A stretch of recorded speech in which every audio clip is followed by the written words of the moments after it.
This is $20 million in cash right here. Here's $300,000 in singles, $30 million in $100 bills. Whether it's cash, gold, or digital bits, we all know that money makes the world go round. And what that money is worth depends on trust. Trust that the engines that power it all won't fail.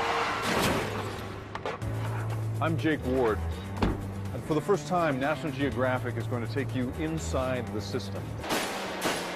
Places that you're not allowed to bring a camera, straight into the vaults of the world's largest stash of what you want, need, and bust your butt to get. Money.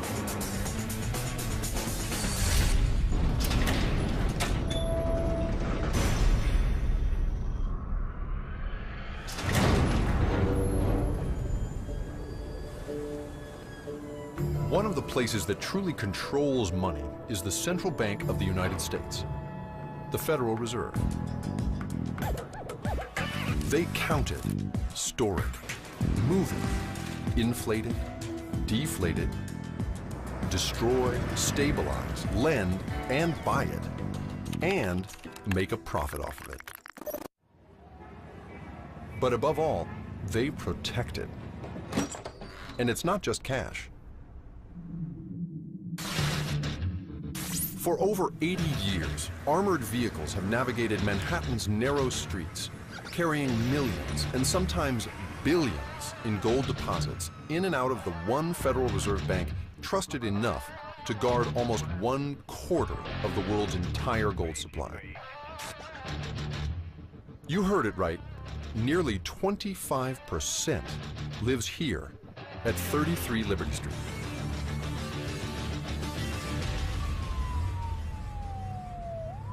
Today, a hefty deposit is on its way in, and this driver is the first line of defense. For obvious reasons, we can't really tell you his name, but he's not alone. His partners are armed, and the vehicle itself is like a vault on wheels, able to withstand bullets, even hand grenades.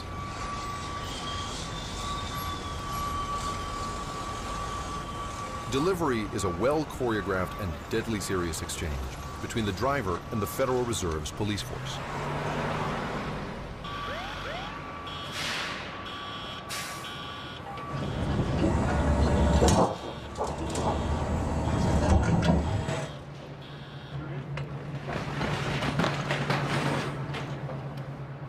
This small stack may not look like much, but if you tried to put it in the back of your car, you'd blow out the tires. There are a lot of guns here right now. It's kind of nerve-wracking to be around it. The gold is met at the loading dock by the Fed's vault auditor and its custodians. We have over a ton of gold right here, and street value today is over $55 million. Are you still into gold? Like, does gold have an effect on you emotionally, or are you sick of gold? You never get sick of the gold. Yeah, really? It puts a smile on people's faces when they come down to see it, and even puts a smile on our face when we're down there working with it. It just never loses its luster. Our camera crew is making a normally smooth exchange a little hectic.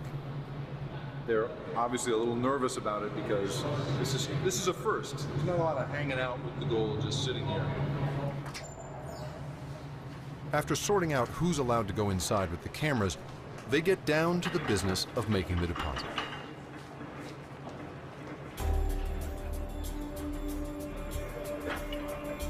There's an almost sacred ritual that handlers go through when moving gold. It's all very quiet and solemn, no chit-chat or small talk.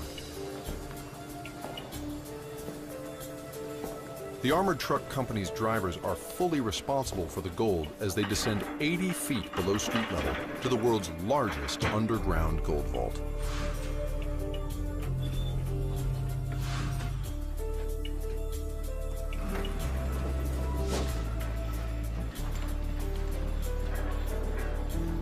Only at the entrance does it officially become the keep of the New York Fed. And this is the way it's been done since the Fed first opened the vault in 1924.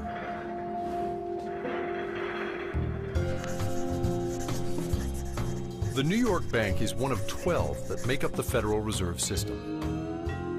Together, they're like the ultimate piggy bank, a place where your bankers bank. And if there's a financial panic, the Fed acts as a lender of last resort. That creates a kind of trust in the entire system. So from the beginning, Fed banks were built to look imposing, like fortresses of money.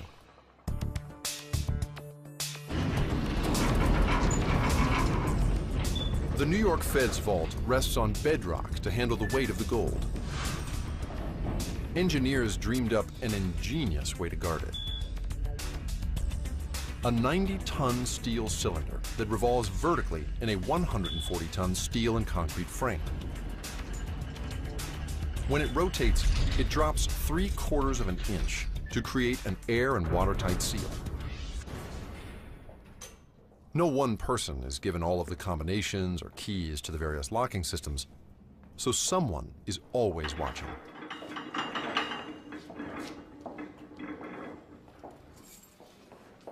So now there's 3 of you. It takes 3 people to open the door? Yeah.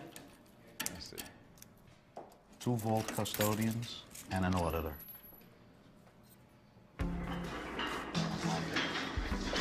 Welcome to about a quarter of the world's official gold supply. Just one of these bars is worth $640,000. So we're talking upwards of $380 billion. The bars are weighed on a good old-fashioned balance scale. Once everything's on, Yeah. you're gonna turn the crank. Okay, okay. It's gonna be a little, not that difficult, but a little bit, because all that weight will be on it. It's a critical step because each bar is slightly different, making each deposit unique. The scale measures down to 1/100th of an ounce. That's about 1/3 of a paper bill. Still, that's worth about $17.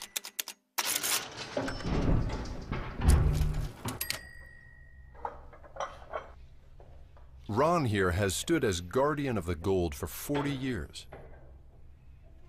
This is the year in which the bars were cast.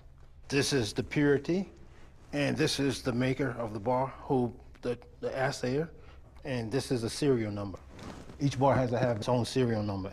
What happens if you drop a bar like this on your feet? If you don't have this on, you'll be in the hospital. Yeah, you think? Yeah.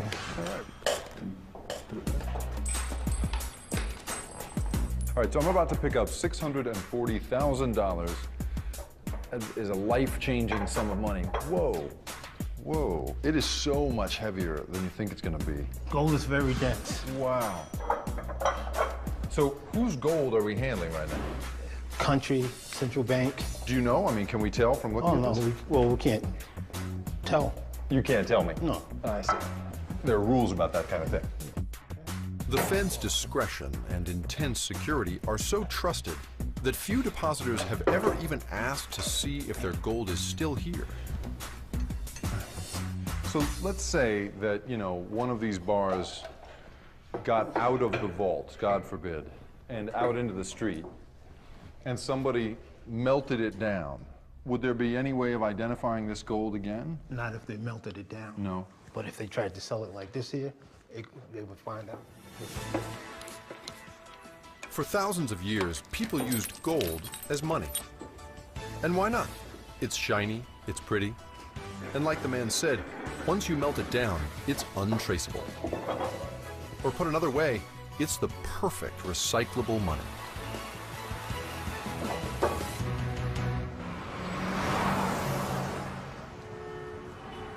One of the places where this precious metal's given new life is New York's Diamond District.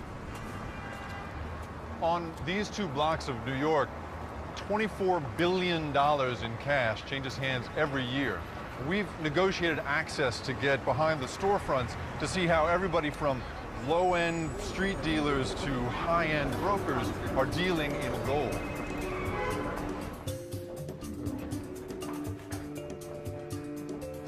Hello.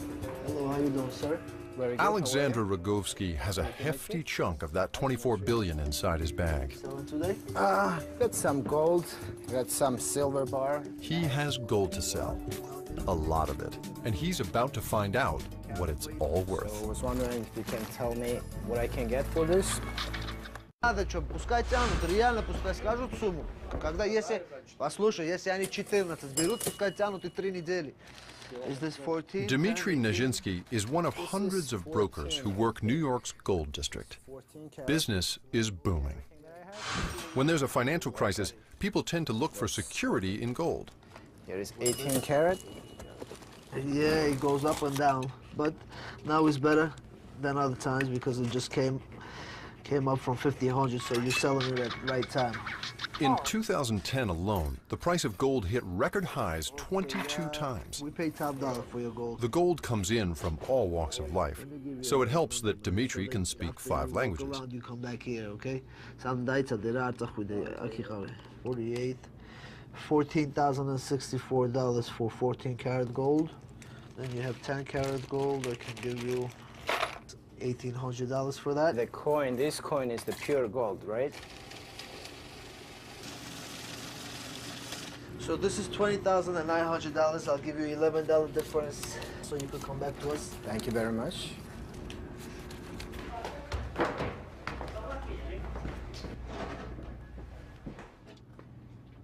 Dmitry? Yes, hi. I'm Jake. Hi, how How are are you? you? Very nice to meet you. to meet you. Thank you for having me. Sure. And how much do you see in a day? How many people come through here? In a day, it depends. It could be anywhere from 5 to 50, 70 people a day. What happens to the gold once you've got it, right? You buy a day's worth of gold. What do you then do with it? Once we buy gold, let's say we buy, this is about $25,000 worth of gold. Okay. Once we buy this gold, we melt it down to a small brick, and then we have it tested and sell it. Can I watch you Sure, melt it down? definitely, sure. I'd like to see it. Now most of the jewelry we have is 14 karat. The nooks and crannies of the gold district are full of places like this. Millions of dollars flowing in and out. Some, like Dmitry's, even have a foundry in the basement. How are you, my friend? No! Oh my God, you serious? It's the mayor, this guy. Please, man, I wanted to melt it. Not ready? Okay.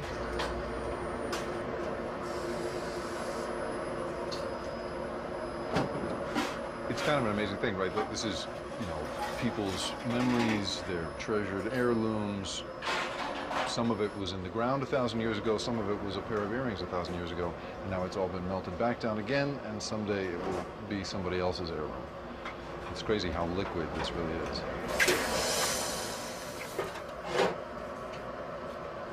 So, are you sick of gold? I mean, do you still like the look of gold? I love it. You do? I love it, yeah. You do? Yeah, definitely. Who doesn't?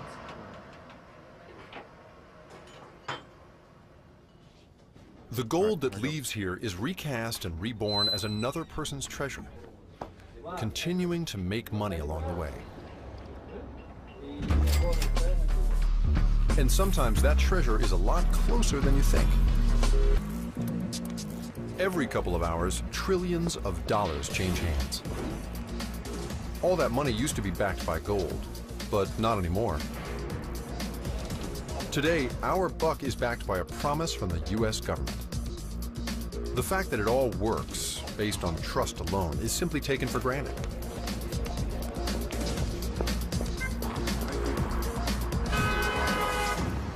Hi, good morning. I'm trusting this driver with my money and my life, right? I'm trusting that he's not going to cheat me. I'm trusting he's going to take the fastest and most efficient route possible. And I'm trusting him not to kill us both. Ooh. That kind of trust is at the heart of the financial world. The whole system is built on the assumption that our cash and our credit cards and even our bank accounts are worth something. But what I want to know is, who's in charge?